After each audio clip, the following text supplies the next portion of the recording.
નમસ્કાર મિત્રો, આજના સૌથી અગત્યના સૌથી મોટા તમામ ગુજરાતી મિત્રો, તમામ ખેડૂત મિત્રો માટે આજના સૌથી મોટા બિગ ન્યૂઝ. નવો મહિનો શરૂ થવાનો છે. 1 ઓગસ્ટથી મોટા ફેરફારો થવાના છે. 2 જ દિવસ બાકી છે. ફટાફટ કામ પતાવી લેજો. 1 તારીખથી બધા ફેરફાર થવાના છે. મોટો ફેરફાર થવાનો છે. સામાન્ય જનતા માટે સાબુ, તેલ, ચા, રેફ્રિજરેટર, વોશિંગ મશીન બધામાં મોટો ફેરફાર થવાનો છે. 1 ઓગસ્ટથી 1 તારીખ ખાંડમાં મોટો ફેરફાર થવાનો છે. 1 તારીખ પેટીએમ યુઝર્સ માટે એક બિગ ન્યૂઝ આવવાના છે. મોટો ફેરફાર થવાનો છે. 1 તારીખ પીએફ ખાતાની અંદર મોટો ફેરફાર થવાનો છે. 1 તારીખ આઈટીઆર ફાઇલને લઈને સૌથી મોટો ફેરફાર. 2 જ દિવસ બાકી છે. આ સાથે મોટો આદેશ આવી ગયો છે. બધું બંધ કરવામાં આવ્યું છે. Game zone, marriage hall, party plot બધું બંધ રહેવાનું છે. બિગ ન્યૂઝ આવ્યા છે કારણ કે ભારેથી અતિ ભારે તબાહી આપવામાં આવી છે. ધ્રુજાવતી આગાહી, અંબાલાલ પટેલે ધ્રુજાવતી આગાહી કરી નાખી છે. હવે આજથી સાવધાન થઈ જજો. મોટી આગાહી લાઈવ આજે મેપ દ્વારા આપવાના છે. રેડ એલર્ટના મેપ હવામાન વિભાગે જાહેર કરી નાખ્યા છે. તમામ લેટેસ્ટ અપડેટ આપીશું. તો વિદ્યાર્થીઓને મોટો આદેશ આપવામાં આવ્યો છે. ડીઓ દ્વારા તમામ શાળાઓને આદેશ આપી દીધો છે. સૌથી મોટી ચેતવણી, ગુજરાતની અંદર ચાંદીપુરા વાયરસનો હાહાકાર મચી ગયો છે. ખેડૂતો માટે સૌથી બિગ ન્યૂઝ, ખેડૂતોનું મોટું આંદોલન ચાલી રહ્યું છે. હવે ખેડૂતો આંદોલન ઉપર ઉતરી ગયા છે. ભારે હલ્લાબોલ થઈ રહ્યો છે. ચક્કા જામ થઈ ગયા છે. બેરિકેડ તોડી નાખવામાં આવ્યા છે. પોલીસ સાથે પણ ઘર્ષણ થઈ ગયું છે. મોટું આંદોલન પણ થઈ ગયું છે. તમામ અપડેટ આજના વિડીયોની અંદર આપવાના છે. પણ એ પહેલાં જે મિત્રો નવા હોય, આપણી ખેડૂત દુનિયા ચેનલને ફટાફટ સબસ્ક્રાઇબ કરી દેજો. તો સૌથી પહેલાં તમામ મિત્રો, 1 ઓગસ્ટ નવા મહિનાથી મોટા ફેરફારો થઈ ગયા છે જણાવી દઉં. એની પહેલાં ખેડૂતોનું મોટું આંદોલન નીકળ્યું છે, એના વિશેની મિત્રો ચર્ચા કરી દઉં. હવે મિત્રો ખેડૂતો આંદોલન ઉપર ઉતરી ગયા છે. એટલું આંદોલન આગળ એનું પણ વધી ગયું છે કે ખેડૂતો પોલીસ સાથે ઘર્ષણ કરવા મળ્યા છે. બેરિકેડ તોડી નાખ્યા છે. સરકારે આનો એક ઉપાય પણ આપ્યો છે. તમામ અપડેટ મિત્રો જણાવું છું. એક આંદોલન મધ્યપ્રદેશમાં ખેડૂત મિત્રોએ કર્યું છે. શા માટે આંદોલન કર્યું છે? તો મગના પાકની ટેકાના ભાવે એમએસપી વધારવાની માંગ કરવામાં આવી છે. 100% ખરીદીની માંગ ખેડૂત મિત્રોએ કર્યું છે. 19 ખેડૂત સંગઠનો એક સાથે ભોપાલની અંદર કૂચ કરી ચૂક્યા છે. મધ્યપ્રદેશના ભોપાલમાં અત્યારે આંદોલન શરૂ છે. તો મિત્રો આંદોલન અત્યારે ખેડૂતો મગના ટેકાના ભાવ 100% એની ખરીદી કરવામાં આવે એવી ખેડૂતોએ માંગ કરી છે. એટલે ખેડૂતો જે ખેડૂતોની જેટલો મગ થાય એ બધી સરકારે ખરીદી કરી લેવી એવી માંગ ખેડૂત મિત્રોએ કરી છે. ગઈકાલે તો ખેડૂતોએ બેરિકેડ પણ તોડી પાડ્યા હતા. આંદોલન ઉગ્ર તરફ નીકળ્યું છે. ખેડૂતો કહી રહ્યા છે કે પ્રતિ એકર માત્ર 1 ક્વિન્ટલ ખરીદીની નીતિથી ખેડૂતોને પ્રતિ ક્વિન્ટલ 3000થી 4000નું નુકસાન થઈ રહ્યું છે. તો ખેડૂતોએ મુખ્યમંત્રીને મળીને કાયમી ઉકેલ કરવાની માંગ કરી છે. ત્યારે સરકારે લોલીપોપ આપી દીધો હોય એવો નિર્ણય જાહેર કર્યો છે. શું નિર્ણય જાહેર કર્યો છે? ખેડૂતો માટે સરકારે નિર્ણય કર્યો કે ખરીદીની મર્યાદા જે 25% હતી, એટલે કે ખેડૂતો પાસેથી 25% મગ ખરીદવામાં આવશે. એટલે જેટલા મગ ખેડૂતો પાસે હોય એના 25% ખરીદવામાં આવશે. એમાં વધારો કરીને 60% કરી, એટલે કે 25%ના બદલે હવે ખેડૂતો પાસેથી 60% મગની ખરીદી કરવામાં આવશે. સાથે સ્લોટ બુકિંગ કરવાની જે તારીખ હતી એની મુદત 10 ઓગસ્ટ સુધી લંબાવી દીધી છે. આ જાહેરાત ખેડૂતોને હજી લોલીપોપ લાગી રહ્યો છે. આ લોલીપોપ આપી દીધો હોય એમ કહીને ખેડૂતોએ આ પ્રસ્તાવને ફગાવી દીધો છે અને હજી આંદોલન ચાલુ રાખવાના છે. આ બિગ ન્યૂઝ તમામ ખેડૂત મિત્રો માટે રહેવાના છે. ખેડૂત મિત્રો મોટા આંદોલન ઉપર ઉમટી પડ્યા છે. ત્યારે મિત્રો હવે વરસાદને લઈને બિગ ન્યૂઝ આવી ગયા છે. ભારેથી અતિ ભારે વરસાદની આગાહી કરી નાખી છે. રેડ એલર્ટ આપી દેવામાં આવ્યા છે. ફરી એકવાર વરસાદી માહોલ જામવાનો છે. અંબાલાલ કાકાએ ધ્રુજાવતી આગાહી કરી નાખી છે અને એને જ કારણે અગાઉથી game zone, marriage hall, party plot બધું બંધ કરવાની જાહેરાત ગુજરાતની અંદર કરી નાખી છે. કઈ જગ્યાએ જાહેરાત કરી છે, કેટલો વરસાદ ક્યાં પડવાનો, બધી ડિટેલ આપશું. પણ એની પહેલાં 1 તારીખ નવો મહિનો શરૂ થવાનો છે. મોટા ફેરફારો થવાના છે. સૌથી પહેલા ફેરફાર 1 તારીખ આવવાની છે. એક મોટો ફેરફાર જાણી લો. તો સૌથી પહેલાં જ તમામ મિત્રોને ખબર હોવી જોઈએ કે દર મહિનાની 1 તારીખે એલપીજી સિલિન્ડરના ભાવ કાં તો વધે કાં તો પછી ઘટતા હોય છે. ઘરેલું સિલિન્ડરમાં ન વધતા હોય પણ 19 કિલોનો જે સિલિન્ડર આવે છે એમાં તો દર મહિને વધઘટ થાય જ છે. તો હવે 1 ઓગસ્ટે એલપીજી સિલિન્ડરના ભાવમાં વધઘટ થવાની છે. આ મોટો ફેરફાર છે. ત્યાર પછી સામાન્ય જનતા ઉપર મોટા ફેરફાર 1 તારીખથી થવાનો છે. જી હા મિત્રો, 1 તારીખથી કિંમતની અંદર બજાર કિંમતની જે આપણી સામાન્ય જનતા માટે જે સામાનો છે એના ભાવ વધી શકે છે. સામાન્ય જનતા ઉપર બોજો આવવાનો છે. હાલ મિત્રો બજાર નિષ્ણાંતો કહી રહ્યા છે ચા, વાળના તેલ, સાબુ આ બધાના ઉત્પાદનની અંદર 6 થી 8% સુધીનો વધારો થઈ શકે છે. એટલે 6 થી 8% ભાવ વધી શકે છે. રેફ્રિજરેટર, વોશિંગ મશીન, ટીવી આવા જે ઇલેક્ટ્રોનિક સાધનો છે એના ભાવ 6% સુધી એટલે કે 4%થી લઈને 6% મોંઘા થવાના છે. મેમરી ચિપ્સના ભાવ વધતા સ્માર્ટફોન પણ મોંઘા થઈ જશે, એટલે મોબાઈલ પણ મોંઘા થઈ જશે. મારુતિ સુઝુકી અને હોન્ડા વાહનોના ભાવમાં પણ 30,000 રૂપિયા સુધી વધારો થાય એવી શક્યતા છે. એટલે 30,000 રૂપિયા સુધીના ભાવ વધી જાય એવી શક્યતા દર્શાવવામાં આવી છે. એટલે સાબુ એ બધાની અંદર 8% સુધી વધારો, ઇલેક્ટ્રોનિક જેટલી આઇટમ હશે એમાં 4 થી 6% સુધી વધારો, જે મારુતિ સુઝુકી એ બધાના ભાવમાં 30,000 રૂપિયા સુધીનો વધારો થશે. આવા સૌથી મોટા સમાચાર આવી ગયા છે. તો મિત્રો આ બાજુ ઓગસ્ટ મહિનો નવા મહિનાની અંદર 10 દિવસ બેંકોની અંદર રજા રહેશે, 10 દિવસ બેંકો બંધ રહેશે. સૌથી મોટા સમાચાર. જ્યાં મિત્રો ઓગસ્ટ 2026ના મહિનામાં 7 રજાઓ તો વીકેન્ડ હોય છે, જેમાં 2 તારીખ, 9 તારીખ, 16 તારીખ, 23 તારીખ ને 30 તારીખ આમ 5 તારીખે રવિવાર આવે છે. એટલે 5 દિવસ રવિવારની રજા રહેશે. આ સિવાય ચોથા અને બીજો શનિવાર, જેમાં 8 ઓગસ્ટે બીજો શનિવાર, 22 ઓગસ્ટે ચોથો શનિવાર, એટલે 2 દિવસ એ રજા ગણવાની. એટલે ટોટલ 7 રજાઓ થઈ.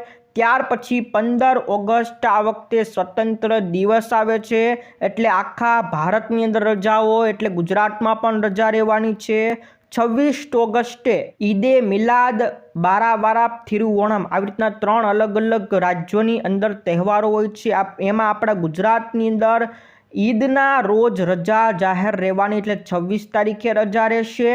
28 તારીખે રક્ષાબંધનનો તહેવાર હોવાથી 28 તારીખે રજા રહેશે. એટલે 7 દિવસ પહેલાંના અને 3 દિવસ આ રજા, એટલે ટોટલ 10 દિવસ બેંકો આ વખતે રજા રહેવાની છે. એટલે આ વખતે ઓગસ્ટ મહિનાની અંદર 10 દિવસ બેંકોમાં રજા રહેશે. નવા મહિનાની અંદર 10 દિવસ બેંકોમાં રજા સૌથી મોટા બિગ ન્યૂઝ છે.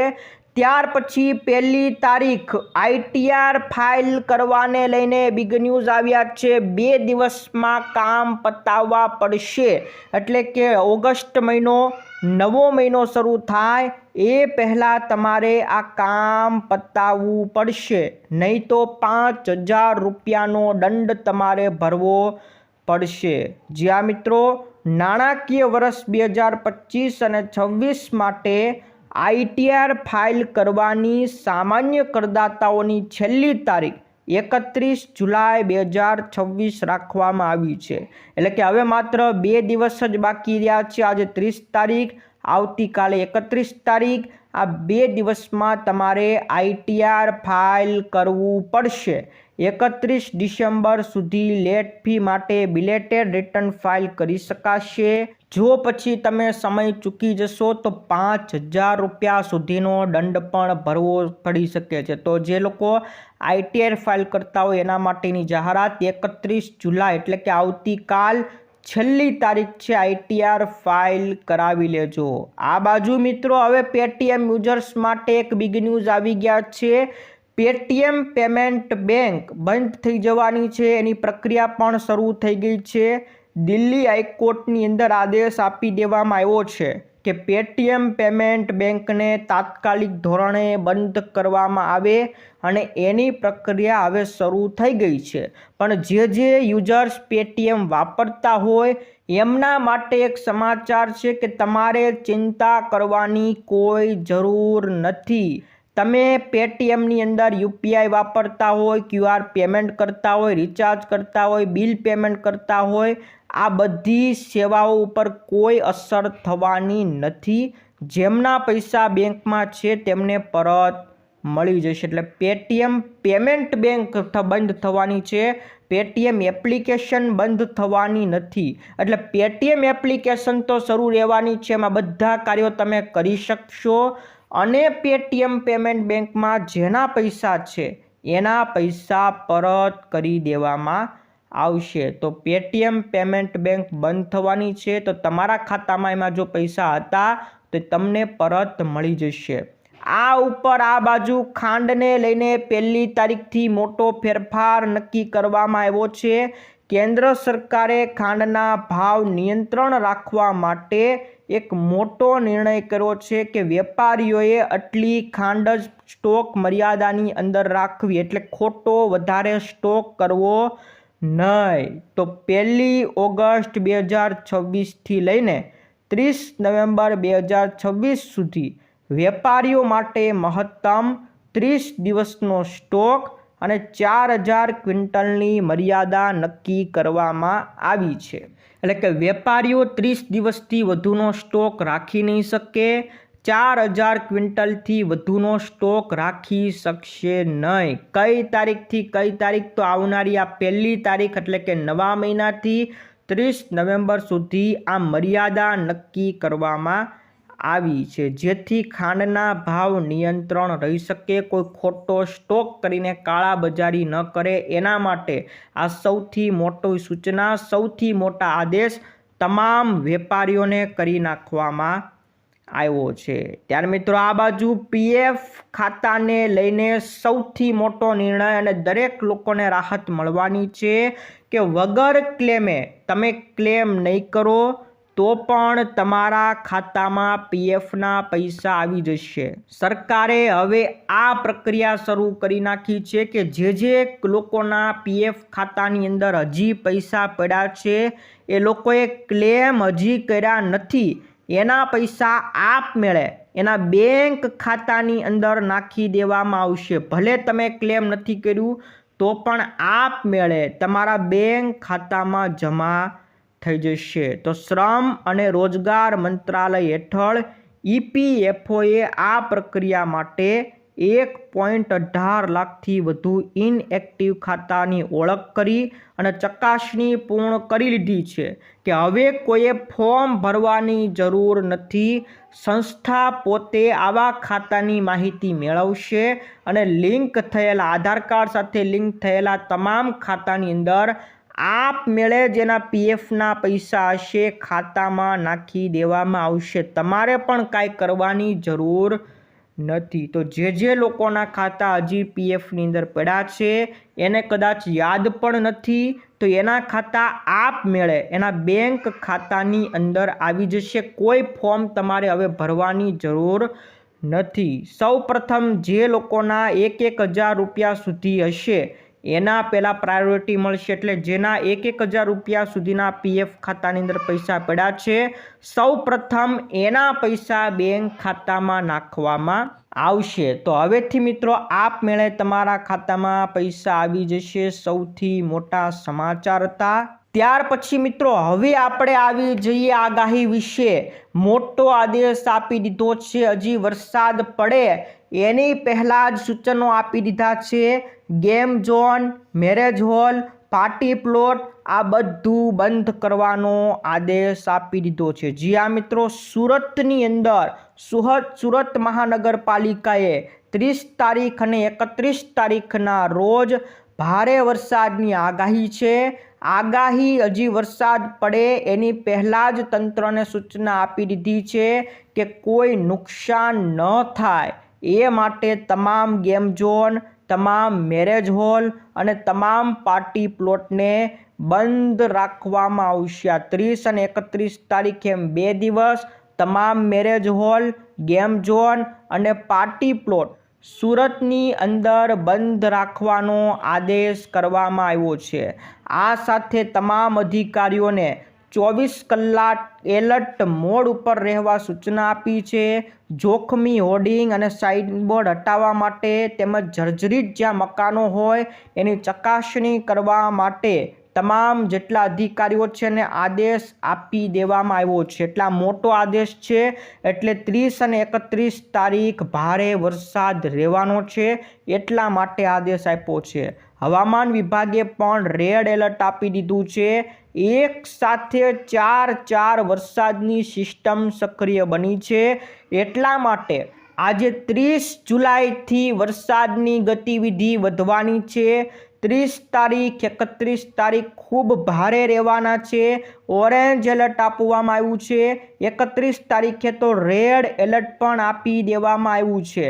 જી આ મિત્રો, હવામાન વિભાગનો તમને મેપ બતાવી દઉં તો આ છે આજનો 30 તારીખનો હવામાન વિભાગનો મેપ। એમાં દક્ષિણ ગુજરાતની અંદર આપણે દક્ષિણ ગુજરાતની વાત કરીએ તો સુરત, તાપી, ડાંગ, નવસારી, વલસાડ, નર્મદા અને છોટાઉદેપુર એમાં આજે ઓરેન્જ એલર્ટ આપવામાં આવ્યું છે। અને આ સાથે ઉપરના ભરૂચ, વડોદરા અને દાહોદ જિલ્લાને યલો એલર્ટ આપ્યું છે।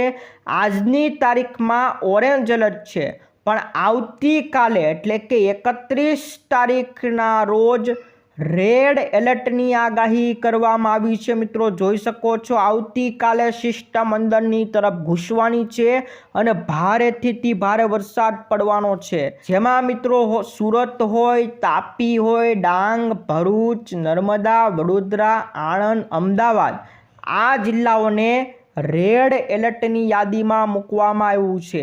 આ સાથે ગાંધીનગર, ખેડા, પંચમહાલ, દાહોદ, છોટાઉદેપુર, નવસારી, વલસાડ, સુરેન્દ્રનગર, રાજકોટ, બોટાદ, ભાવનગર, અમરેલી આ બધા જિલ્લાઓને ઓરેન્જ એલર્ટ આપવામાં આવ્યું છે। અને આની સાથે બાકી રહી જતા તમામ જિલ્લાઓની અંદર પણ યલો એલર્ટ આપવામાં આવ્યું છે। એટલે કે આવતીકાલે તમામ આખા ગુજરાતની અંદર સારામાં સારો વરસાદ રહેવાનો છે। ભારે વરસાદ પણ રહેવાનો છે, એનાથી પણ ભારે વરસાદ રહેવાનો છે અને અતિ ભારે વરસાદ પણ રહેવાનો છે। તો મિત્રો, આ સૌથી મોટી આગાહી આવતીકાલની રહેવાની છે। 1 તારીખે પણ પછી વરસાદ છે।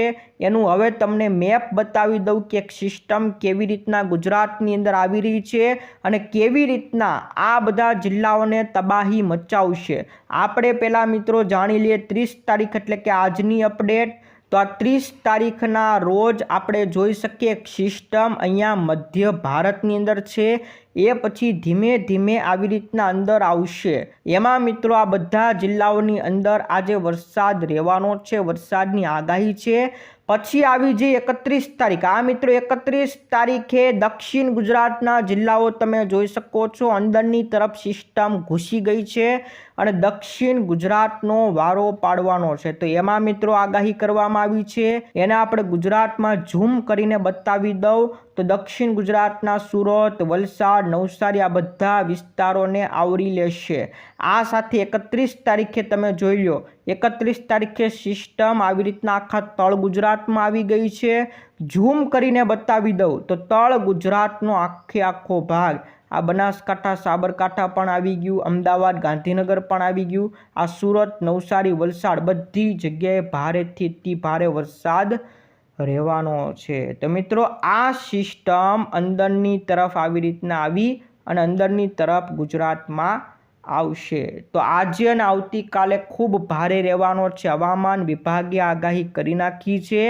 એવી જ રીતના અંબાલાલ પટેલે પણ ધ્રુજાવતી આગાહી કરી નાખી છે। અંબાલાલ પટેલે કીધું કે ગુજરાતમાં આગામી 48 કલાક વરસાદનો નવો રાઉન્ડ શરૂ થવાનો છે। 30 અને 31 જુલાઈએ દક્ષિણ ગુજરાત, દક્ષિણ સૌરાષ્ટ્ર અને મધ્ય ગુજરાતની અંદર ભારેથી અતિ ભારે વરસાદની શક્યતા છે। એમાં વડોદરા, આણંદ, પંચમહાલ, દાહોદ, છોટાઉદેપુર, મહીસાગર, ભરૂચ આ બધા વિસ્તારોની અંદર પણ ભારે વરસાદ પડવાનો છે। અમદાવાદ, ગાંધીનગરમાં પણ ભારે વરસાદ પડવાનો છે। તો અંબાલાલ પટેલની ધ્રુજાવતી આગાહી છે, એટલે 30, 31 અને 1લી તારીખ ખૂબ સારો વરસાદ પડશે અને એમાં પણ 31 તારીખનો વરસાદ સૌથી ભારે રહેવાનો છે। અતિ ભારે વરસાદ 31 તારીખનો રહેવાનો છે, એટલે કે આવતીકાલે અતિ ભારે વરસાદ રહેવાનો છે। ત્યારે મિત્રો આ બાજુ અમદાવાદની અંદર વિદ્યાર્થીઓ માટે એક મોટો આદેશ આપવામાં આવ્યો છે। અમદાવાદના ડીઈઓએ તમામ શાળાઓને એક મોટો આદેશ, કડક આદેશ જાહેર કરી નાખ્યો છે કે 18 વર્ષથી ઓછી ઉંમરના અથવા તો લાયસન્સ વગરના વિદ્યાર્થીઓને વાહન ચલાવીને શાળાએ આવવાનું નથી। જેની પાસે લાયસન્સ નથી એ વિદ્યાર્થીઓ પણ વાહન લઈને નથી આવવાનું, અને જે 18 વર્ષથી ઓછી ઉંમરના છે એણે પણ શાળામાં વાહન લઈને આવવાનું નથી। આ સિવાય જેની પાસે લાયસન્સ છે, 18 વર્ષથી ઉપરના છે એ વિદ્યાર્થીઓએ પણ હેલ્મેટ વગર શાળાએ આવવાનું નથી, નહીં તો પ્રવેશ આપવામાં આવશે નહીં। ડીઈઓએ તમામ શાળાને આદેશ આપી દીધા છે કે વિદ્યાર્થીઓને હેલ્મેટ વગર આવે તો શાળામાં પ્રવેશ આપતા નહીં। આ સાથે જે 18 વર્ષથી નાની ઉંમરના હોય એને પણ પ્રવેશ નહીં આપતા, લાયસન્સ વગરના હોય એને પણ શાળામાં પ્રવેશ આપતા નહીં। તો મિત્રો હવે તમામ અમદાવાદની અંદર તમામ શાળાને કડકથી કડક સૂચના આપી છે। આ સાથે 7 દિવસની અંદર રોડ સેફટી કાર્યક્રમ યોજવા અને વિદ્યાર્થીઓને ટ્રાફિક નિયમો અંગે માર્ગદર્શન પણ આપવા માટે સૂચના શાળાઓને આપી છે। તો મિત્રો અમદાવાદની અંદર તમામ શાળાની અંદર આદેશ આપ્યો છે, તો વિદ્યાર્થીઓ વાહન હવે તમે લઈ જશો નહીં। ત્યારે મિત્રો ગુજરાતમાં આ બાજુ ચાંદીપુરા વાયરસે તો હાહાકાર મચાવી દીધો છે। આરોગ્ય તંત્ર એલર્ટ મોડની અંદર છે। અત્યાર સુધીમાં આશરે 150 શંકાસ્પદ કેસ આવ્યા છે, એમાંથી 26 કેસ પોઝિટિવ મળ્યા છે। 9 સેમ્પલના રિપોર્ટ હજી પેન્ડિંગ છે અને આ વાયરસને કારણે અત્યાર સુધીમાં 10 બાળકોના મોત થઈ ચૂક્યા છે। એમાં રાજસ્થાનના 3 બાળકો હતા। હાલ 26 દર્દીઓ સારવાર હેઠળ છે અને 3 બાળકો સ્વસ્થ થઈ ચૂક્યા છે। તો આમ મિત્રો 10 બાળકોના મોત ચાંદીપુરાથી અત્યાર સુધીમાં થઈ ચૂક્યા છે। મિત્રો આ હતા આજના સમાચાર, દરેક મિત્રો માટે ખૂબ અગત્યના, ખૂબ કામના લાગ્યા છે। તો મિત્રો વિડીયો ગમ્યો હોય તો વિડીયોને એક લાઇક કરી દેજો, તમારા મિત્રોને ફેસબુક ગ્રુપમાં, વોટ્સઅપ ગ્રુપમાં મોકલી દેજો। આજ માટે વિદાય લઈએ છીએ, ફરી મળીશું આવતા વિડીયોમાં। જય જવાન, જય કિસાન।